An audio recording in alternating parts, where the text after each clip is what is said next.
I'm going to respond today to a question on the channel. This is in the wake of the Liszt film that we released a couple of days ago. Please watch that if you haven't seen it. And the question is, could you please give us the benefit of your insights into how Liszt influenced his contemporaries, especially in his compositional technique and philosophy?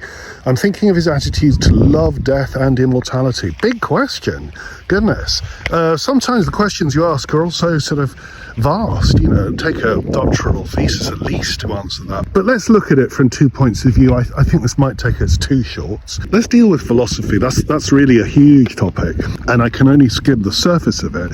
But it always seems to me that Liszt belongs to an almost shamanistic element in early 19th century music, where you get astonishing virtuosity, the like of which had not been seen before, because you have young people mastering their instruments to a new level. It's almost like modern athletics, where people are trying very, very hard to outdo each other in quite a competitive environment. And Liszt is rather like Paganini had been on the violin, so prodigiously extraordinary that people start to assign a kind of spiritual element to your gift. In Paganini's case, there was a sort of legend that he'd made a pact with the devil. In Liszt's case, there was, I suppose, a more orthodox Christian thing bubbling around in there, linked to Liszt's position as a leading romantic, in the sense that he read all the leading romantic poets, Byron, for example. He was reading novels by Jean-Paul and generally engaging with romantic literature, romantic painting.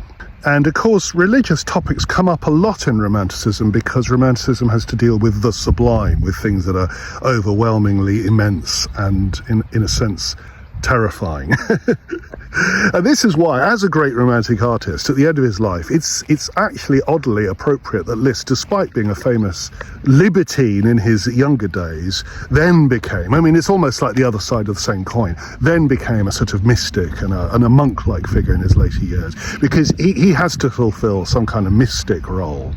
So I think the influence of that mysticism is discernible, perhaps. I'll give you 2 subsequent examples. How about Scriabin, another great pianist composer in the early 20th century, sort of pushed that mystic pianist-composer thing even further to a kind of a weird place, really, a strange ego-based spirituality of his own. And another example, actually, closer to our own time, is Olivier Messiaen, the great French pianist, organist, composer. He has that wonderful and extraordinary religious element of virtually all his musical compositions, and they somehow enhance and enrich his compositional output. So there are two examples where I think there is a sort of Lisztian tradition extending beyond him and into our own time.